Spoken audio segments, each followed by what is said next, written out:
السلام علیکم ورحمۃ اللہ وبرکاتہ۔ آزاد اسلامک ٹی وی کے بین بھائیوں السلام علیکم۔ آج ہم آپ کے ساتھ شیئر کرتے ہیں پیر اجم رضا قادری صاحب کا بیان پریشان حال لوگوں کے لیے۔ جو لوگ مالی حالات سے پریشان ہیں وہ یہ بیان سنیں، انشاءاللہ آپ کو بہت فائدہ ہوئے گا۔ آئیے سنتے ہیں۔ نبی پاک صلی اللہ تعالیٰ علیہ وسلم نے ہمیں اللہ کی جانب بلایا ہے۔ دنیا کے اندر مسلمان کا اور غیر مسلم کا فرق یہ ہے کہ مسلمان نظریاتی ہے، عقیدے والا ہے، اور جو مسلمان نہیں ہے وہ نظریاتی نہیں ہے۔ یہ ایک فرق ہے۔ نبی پاک علیہ السلام داعیہ اللہ ہیں۔ نبی کریم علیہ السلام نے ہمیں نظریہ دیا ہے، نظریہ۔ حضور نے ہماری سوچوں کو بدلا ہے، ہمیں نظریاتی بنایا ہے۔ دنیا میں ایک نظریہ یہ ہے کہ ہم نے جو محنت کرنی ہے، جو کوشش کرنی ہے، جو کاوش کرنی ہے، جو کما لینا ہے، وہی صرف ہمارا ہے۔ عقل کے زور پر، علم کے زور پر، ٹیکنالوجی کے زور پر، میڈیکل کے زور پر ہم نے چلنا ہے، اور یہ اسی پر فقط بھروسہ کریں گے تو پھر آگے بڑھیں گے معاذ اللہ۔ یہ عام نظریہ غیروں کا ہے۔ مسلمان کا کیا نظریہ ہے؟ مسلمان کا نظریہ ہے کہ کوشش کرنا انسان کے ذمے ہے، باقی ہونا وہ ہے جو رب نے چاہنا ہے۔ یہ نظریہ ہے۔ عقیدہ توحید ایک نظریہ ہے۔ جب رب چاہے گا، جتنا چاہے گا، جس کو چاہے گا اپنے فضل سے عطا فرمائے گا۔ یہ ایک نظریہ ہے۔ نبی پاک صلی اللہ تعالیٰ علیہ وسلم نے مکمل محنت کا حکم دیا، جد و جہد کی بات کی، ہمت کی بات کی، لیکن فرق کیا ہے؟ کافر بھی محنت کرے گا، ہم بھی محنت کریں گے۔ فرق یہ ہے کہ وہ اسباب سے نتیجہ چاہتا ہے۔ مومن کی یہ شان ہے کہ وہ ساری محنت کر کے نتیجہ اپنے رب کریم پہ چھوڑ دیتا ہے۔ ہمارے ساتھ آہستہ آہستہ یہ ہوا ہے کہ جدید دور آیا، اس دور کے اندر لوگ مادہ پرستی کی طرف بڑھے، علم پر، ٹیکنالوجی پر، میڈیکل پر، اپنی کاوش پر، اپنی عقل پر اتنا بھروسہ کیا کہ وہ اس طرح کی بولیاں بولنے لگے جس طرح کی بولیاں غیر بولتے تھے۔ ہمیں یہ حکم دیا گیا ہے کہ تم نے اپنی ہر چیز اپنے رب کے حوالے کر دینی ہے۔ تمہاری ساری کی ساری توجہ اور تمہاری مکمل توجہات کا مرکز اللہ کی ذات پر بھروسہ ہونا چاہیے۔ آپ کبھی غور کریں تو نبی پاک صلی اللہ علیہ وسلم اس مضمون کو ہمیں کس طرح سمجھاتے ہیں۔ حضور علیہ السلام فرماتے ہیں اگر تم رب پر بھروسہ کرو گے نا تو وہ تمہیں اسی طرح رزق دے گا جس طرح پرندوں کو عطا کرتا ہے۔ کبھی اس حدیث کے حسن پر غور کریں۔ پرندے کی کتنی تعلیم ہے؟ کون سا کام سیکھا ہے؟ گھر سے نکلا ہے تو اسے پتہ ہے کس دفتر میں جانا ہے؟ اسے پتہ ہے کہ میں نے کہاں نوکری کرنی ہے؟ نکلنا بہرحال شرط ہے، نکلنا اس نے ہے۔ حضور فرماتے ہیں نکلو پر تمہارا بھروسہ رب کریم پہ ہو، جب تم لوٹو گے تو اسی طرح تمہیں روزی دے گا جس طرح پرندوں کو عطا کر دیتا ہے۔ ہم نے نظریاتی بننا ہے، نظریاتی۔ ہمارا سارا دھیان بندوں کی طرف ہے، ساری توجہ مالداروں کی طرف ہے، سارا خیال سیٹھوں نوابوں کی طرف ہے، سارا میلان ہمارا بزنس کی طرف ہے۔ یہ سارا نہیں ہونا چاہیے۔ ہاتھ کار والے پر دل یار والے، یہ میلان سارا نہیں ہونا چاہیے تھا۔ حضور نے ہمیں سکھایا ہے کہ بھروسہ اللہ کی ذات پہ، بھروسہ۔ اسلام ایک روحانی دین ہے، یہ آپ کو قلبی قرار دیتا ہے، سکون عطا کرتا ہے۔ آپ جب کچھ چیزیں اللہ پہ چھوڑ دیتے ہیں نا، بڑی ساری چیزیں دوستوں پہ نہیں چھوڑی، بڑی ساری رشتہ داروں پہ نہیں چھوڑ دیتے مجھے پہنچ پڑیں گے، بڑی ساری ماں باپ پہ نہیں چھوڑ دیتے، بڑی ساری جوان اولاد پہ نہیں چھوڑ دیتے، ادھر ادھر جو اتنی توجہ کرنی ہے تو سارا کچھ رب پہ کیوں نہ چھوڑ دیں، اللہ پہ کیوں نہ چھوڑ دیں۔ دیکھو اسلام کی جو پہلی جنگ ہوئی باقاعدہ، اور جس جنگ کے اندر اللہ کے فضل سے مسلمانوں کو وہ کامیابی ہوئی کہ اس کے اثرات آج تک باقی ہیں. میں نے ذمہ داری سے کہا ہے آج تک اس کے اثرات باقی ہیں. وہ جنگ کون سی ہے؟ جنگ بدر. آپ بولے نہیں جی میں آخری دفعہ کہہ رہا ہوں، بچے بھی، اور آپ دوست جو بڑے ہیں وہ کبھی کام بتائیں بچوں کو تو اشارے سے. چپ کرنے کا اشارہ یہ ہے، اس کو سیکھ لیں. آپ بولے نہیں، بولنے سے تو جو چپ کرانے والے ہوتے ہیں ان کا شور زیادہ ہو جاتا ہے. آپ میری بات پہ غور فرمائیں، میں بڑی اہم بات کر رہا ہوں آپ سے، اور چونکہ میں تھوڑی تقریر کرنے کا قائل ہوں اس لیے میں چاہتا نہیں کہ کسی چیز کو کہیں روکا جائے، بس بات ہو جائے تسلسل سے. جنگ بدر کے اندر تلوار سے نہیں لڑی، صرف نیزے سے نہیں لڑا، صرف برچھی سے نہیں لڑی. جنگ بدر میں دو نظریے تھے جو آپس میں لڑ رہے تھے. دو نظریے. ایک نظریہ کفار مکہ کا تھا، وہ کہتے تھے کہ ہم اونٹ بہت سارے ساتھ لے کے آئے ہیں، ہر روز ایک اونٹ ذبح کریں گے، معاذ اللہ شرابیں پئیں گے، موج کریں گے. ان کا یہ نظریہ تھا کہ ایک بندے کے پاس تین قسم کا اسلحہ تھا، تلوار بھی ہے، نیزہ بھی ہے، تیر بھی ہے. اس طرف کیا تھا؟ اس طرف وہ 1000 بندہ، یہاں 313. اور جب سواریوں پہ سفر کر رہے تھے تو انہوں نے سواریاں ذبح کر کے کیا کھانی تھی؟ ایک سواری پہ 2 3 لوگ سوار تھے. حال یہ تھا کہ 6 زرہیں اور 8 تلواریں. اب انسان یہ ذہن میں بات بٹھائیں کہ انسان جب اپنے مقابلے میں طاقتور بندے کو محسوس کرتا ہے تو ذہنی طور پر ہی کمزور پڑ جاتا ہے. یعنی بندوق آپ کی یہاں گردن پہ رکھ دی جائے تو بہت بڑا بہادر کہلانے والا آدمی بھی پورا کانپ جاتا ہے. جب ذہن بن جائے نا کہ میرے سامنے 3 گنا زیادہ فوج کھڑی ہے اور اسلحے سے لیس ہے، بندہ نفسیاتی طور پر ہی کمزور ہو جاتا ہے، ذہنی طور پر ہی. لیکن یہ 312 اور 13 کمزور کیوں نہ ہوئے؟ یہ گھبرائے کیوں نہ؟ جب ابو جہل نے رات کو بندے بھیجے نا، اس نے کہا جاؤ جا کے پتہ کر کے آؤ مسلمان کتنے ہیں. تو جاسوس نے جا کے کہا کہ جناب وہ 313 ہیں، اتنا تھوڑا سا اسلحہ ہے، تھوڑی سی سواریاں ہیں. تو ابو جہل کہنے لگا ان سے لڑائی کیا کرنی ہے، انہیں صبح نا گھوڑوں کی اونٹوں کی پشتوں پہ باندھ کے مکے لے جائیں گے. یہ خوش فہمی دیکھو، یہ منہ اور مسور کی دال، وہاں لے جائیں گے اور لے جا کے نا وہاں ان سے بات کریں گے. تو وہ جو جاسوس تھا نا وہی بول پڑا، کہنے لگا سردار پوری تو سن لے بات. اس نے کہا پوری بات کیا ہے؟ کہا پوری بات یہ ہے کہ ہیں 313 پر سب کا شہید ہونے کا ارادہ ہے. کشتیاں جلا کے آئے ہیں، بندہ کمزور پڑنے والا ایک بھی نہیں. اب نظریہ لڑا. نظریہ کیا تھا کہ حضور نے فرمایا تھا میرے رب کا وعدہ ہے وہ تمہاری مدد کرے گا. اور پھر وَلَقَدْ نَصَرَكُمُ اللَّهُ بِبَدْرٍ وَأَنْتُمْ أَذِلَّةٌ، اللہ نے مدد کی. اللہ فرماتا ہے میں نے تمہاری مدد کی میدان بدر میں. وَأَنْتُمْ أَذِلَّةٌ، تم تو کمزور تھے. نظریہ لڑا، تلواریں ہار گئیں، تیر ہار گئے، نیزے ہار گئے، برچھیاں ہار گئیں، اور رسول اللہ نے جو نظریہ دیا تھا وہ نظریہ جیت گیا. بھروسے والے لوگ جیت گئے. جب تک مسلمان، میں بڑے درد سے کہتا ہوں ہمارے گھروں میں سیاست چلتی ہے، بچے میری مٹھی میں رہیں، سسرال والے میری مٹھی میں رہیں، محلے والے میری مٹھی میں رہیں، برادری والے میری کوئی نہیں رہتے میاں یہ مٹھی چھٹی میں، کوئی نہیں رہتے. مجھے ایک بزرگ کہنے لگے 5 بچے ہیں ایک بھی نہیں سنتے. تو میں نے کہا بابا جی اتنی مجبوری کیا ہے بچوں کو سنانے کی؟ آپ نے جو سنانا ہے رب کو سنائیں. جتنی دیر ان پر دھیان کرنا ہے اتنے نفل بڑھا دیں، ان کو موج کرنے دیں. آپ کتنا کو انہیں قائل کریں گے اور کتنا کو مائل کریں گے، یہ تو اسی طرح کا سلسلہ ہے.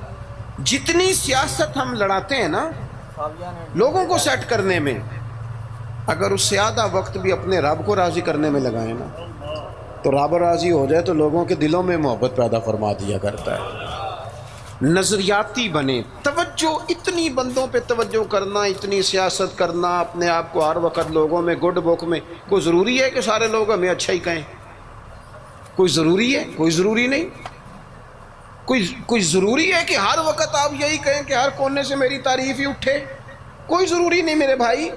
نظریاتی ہو جائیں. توجہ اللہ رسول کی جانب، توجہ اللہ والوں کی جانب. باقی یہ دنیا کی سیاست اس میں تھوڑی کمی بھی لائیں. دیکھیں رسول پاک صلی اللہ علیہ وسلم نظریہ کیا دیتے ہیں.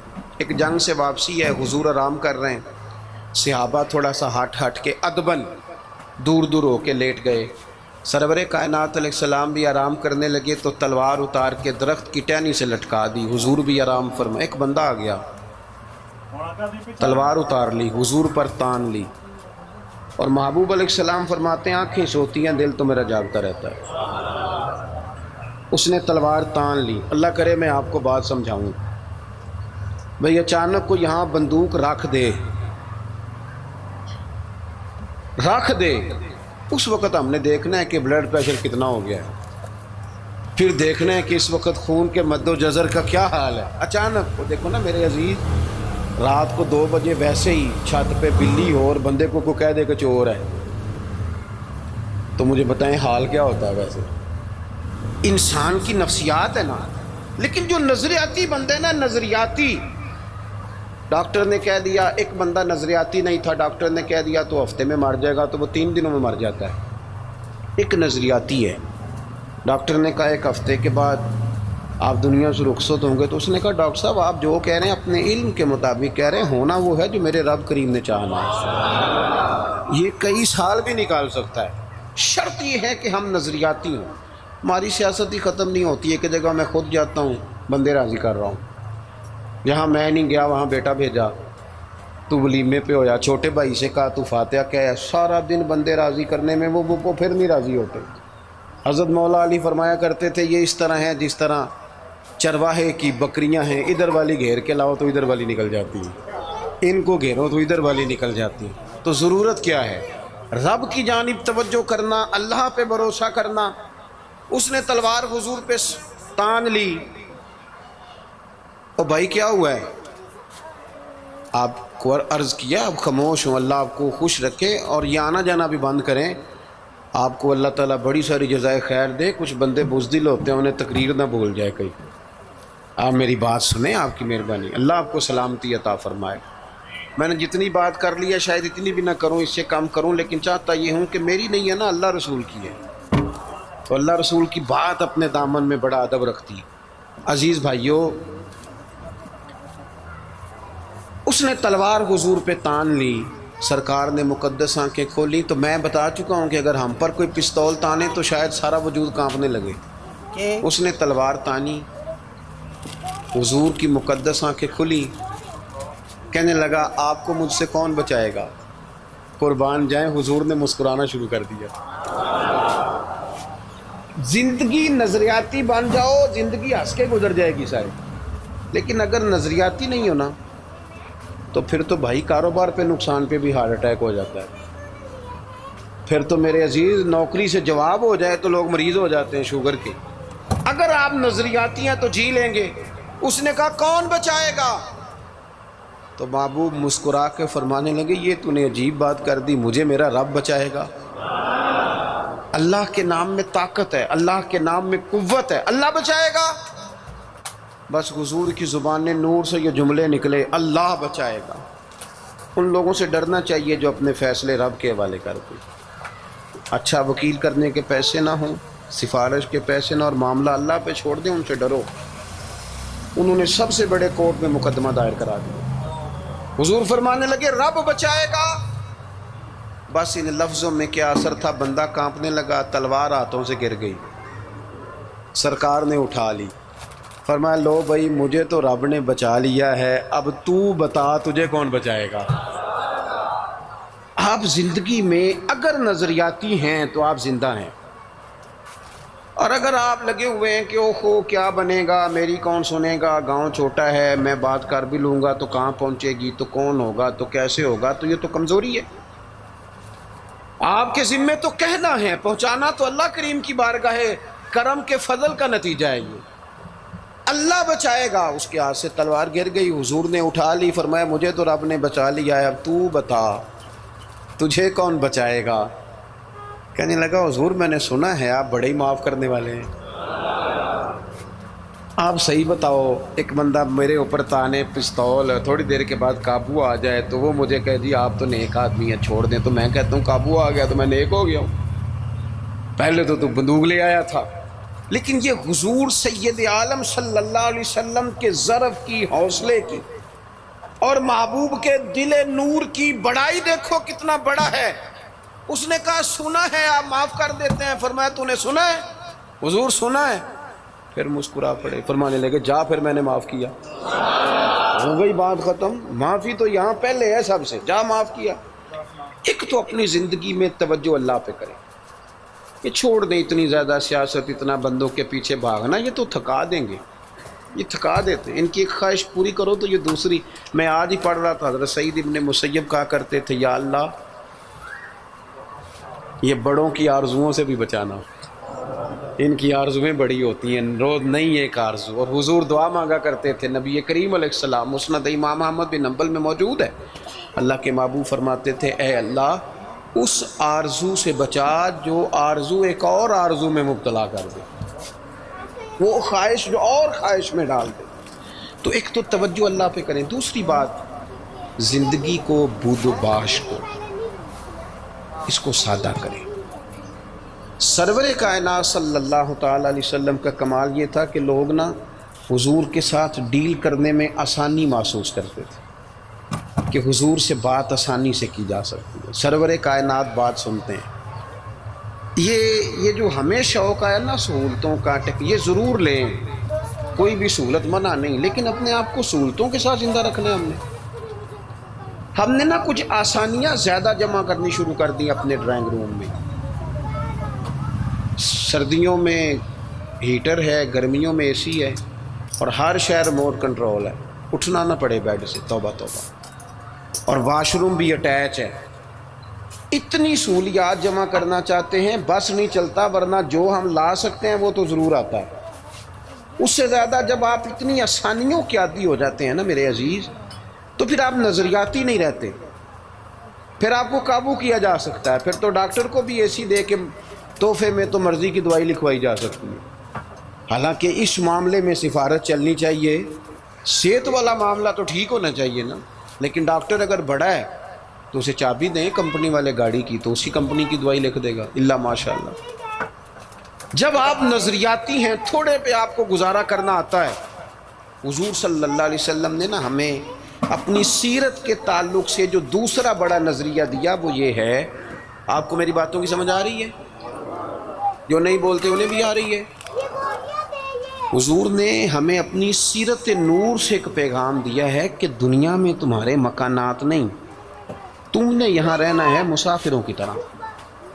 تمہارے لیے نا عالی شان محلات اور تمہاری مرضی کی آسانیاں اور سہولتیں وہ ساری رب نے جنت میں تمہارے لیے تیار کی ہیں، وہاں تمہیں من چاہی چیزیں ملی۔ یہاں تم نے مسافروں کی طرح، کن فی الدنیا کانک غریب و عابر سبیل، مسافر کی طرح، راہ گیر کی طرح وقت گزارنا ہے۔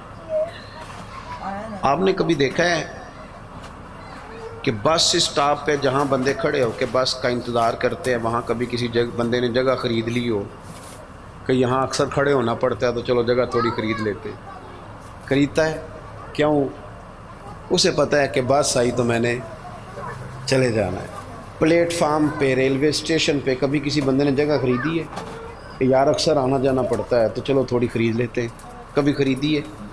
ایئرپورٹ پہ نا میں نے یہ دیکھا ہے کہ آپ اپنا بیگ رکھ کے، ہینڈ کیری سامان رکھ کے آپ کسی کرسی پہ جائیں نا، اور آپ واش روم سے ہو کے یا کسی طبی حاجت سے ہو کے واپس آئیں تو وہاں کو بندہ اور بیٹھ گیا ہو تو بندے جھگڑا نہیں کرتے، چپ کر کے اپنا سامان اٹھاتے ہیں دوسری جگہ پہ۔ کیوں نہیں کرتے؟ ان کو پتہ ہے کہ فلائٹ آئی تو میں نے یہاں رٹا ڈالنے کی ضرورت کیا ہے۔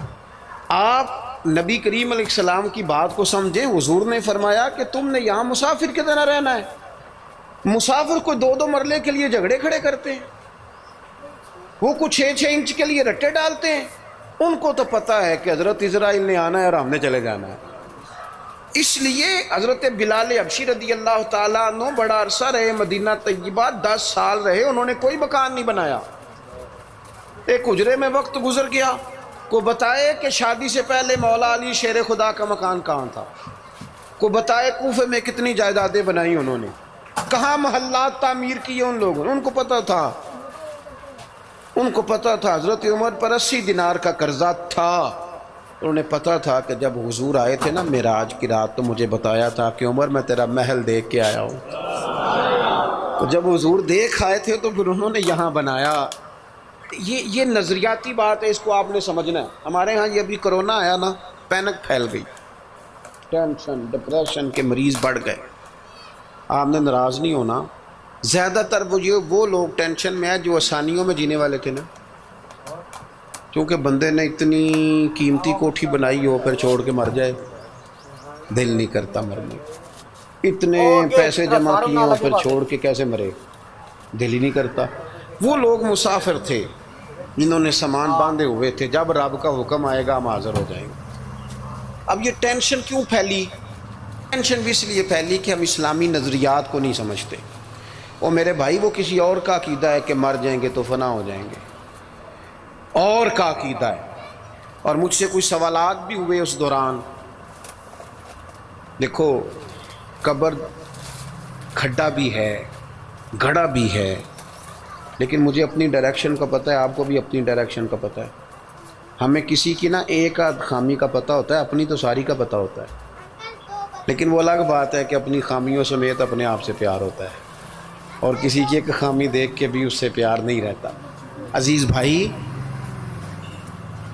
ہمارا یہ مسئلہ ہے کہ اگر تو ڈائریکشن ہماری غلط ہے، کام ہم نے دوزخ والے شروع کیے ہوئے تو قبر کھڈا ہے، دوزخ کے گڑھوں میں سے گڑھا ہے.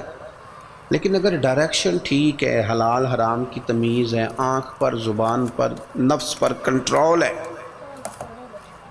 پھر قبر کھڈا نہیں. نظریہ سمجھو، پھر تو قبر باغ ہے. نہیں سمجھے آپ میری بات؟ قبر باغ میں جاتے ہوئے ڈر لگتا ہے، پریشانی ہوتی ہے، دل گھبراتا ہے.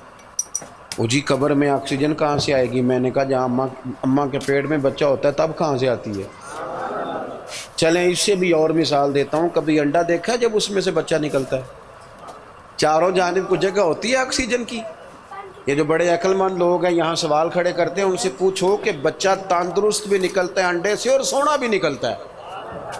تو جس رب نے وہاں اسے سنبھال کے رکھا نا، پیاری جلد بنائی، وہ قبر میں بھی تیری بڑی حفاظت فرمائے گا، بڑی حفاظت فرمائے گا. بل بارت شاہ نہیں مردے جنہ کیتیاں نیک کمائیاں نے، نالے عرش فرشتے بانگاں ملیاں، مکے پہ گیا شور. بلے شاہ آسان نہیں مرنا ہے تے مر گیا ہی کوئی اور. تو کوئی اور، یہ کیا اقبال بھی کہتے ہیں، موت کو سمجھے ہیں غافل اختتام زندگی، یہ ہے شام میں زندگی پھر صبح دوام زندگی. قبر باغ ہے، باغ. آپ ایک وہ ہے کہ خوف ہے قبر میں کیسے جائیں گے، وہاں کیا بنے گا، بستر کوئی نہیں، ٹھنڈ بڑی ہے، وہاں کیسے گزارا. ایک یہ ہے کہ وہ باغ ہے. باغ بھی عام نہیں، روضۃ من ریاض الجنہ، جنت کے باغوں میں سے باغ. اور باغ عام نہیں جس کے نیچے نہریں رواں ہیں، اور باغ اتنی شانوں والا ہے کہ پہلی آنکھ کھلے گی تو زیارت چہرہ بددعا کی نصیب ہوگی.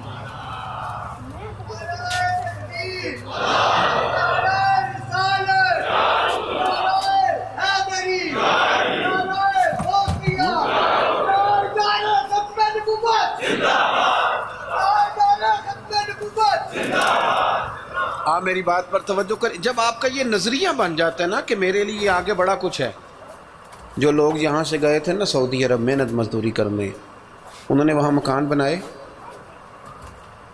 میں نے دیکھا ہے کہ جس نے جو گیا تھا نا 35 سال پہلے جو کمبل خریدا تھا، واپس آنے تک وہی کمبل ہے. اور وہاں بیٹھ کے اس کو پتہ ہے نا میرا گھر پاکستان میں ہے، تو یہاں وہ ٹائلیں بھی لگواتا ہے. حالانکہ آ کے سال میں رہنا 15 دن ہے، 20 دن ہے، ٹائلیں بھی لگوا رہا ہے، تیاریاں بھی. کیوں؟ کسین بن گیا میرا اصل گھر ہے. یہ حضور ہمیں سوچ دیتے ہیں کہ تمہارا اصل گھر جنت میں ہے. اسی پنجابی چ ایک لفظ بول رہے ہیں، تم کدے سوچیا بھی نہیں ہوگے گا، بولتے ہیں نا جی. اس کا معنی کیا ہے؟ کہ تیری سوچ سے، تیرے ادراک سے ماوراء بات کر رہا ہوں. حضور کیا فرماتے ہیں؟ نبی پاک فرماتے ہیں تمہارے لیے رب نے جنت میں وہ نعمتیں تیار کی ہیں نہ کسی آنکھ نے دیکھی، نہ کسی کان نے سنی. اور فرمایا تمہارے دل پر خیال بھی نہیں گزرا ہوگا کہ اللہ یہ عظمتیں عطا فرمائے گا. اس کی طرف رغبت کی. یہ تو آپ آئے ہیں جاہل لوگ جو جنت کا مذاق اڑاتے ہیں. ہمارے بعض نعت خواں اللہ ماشاء اللہ، بعض ادیب، بعض شاعر، بعض واعظین وہ کہتے ہیں میں جنت ہوگا دی گل کرنا، اگاں کتے جانا ہے تو؟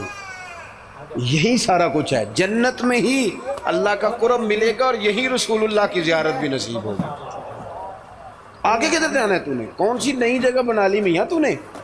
بات کو سمجھیں۔ اب حضور نے نظریہ دیا، حضرت عمر فاروق رضی اللہ تعالیٰ عنہ سرکار سے ملنے آئے، حضور نہ موٹے بان کی چارپائی پہ آرام فرما تھے، ہن تے پائی پنڈاں وچ بھی بیڈ نے، بان دیاں چارپائیاں کتھے رہ گئیاں؟ کی آکھی دا سی مونج دی منجی؟ بولو نا یار۔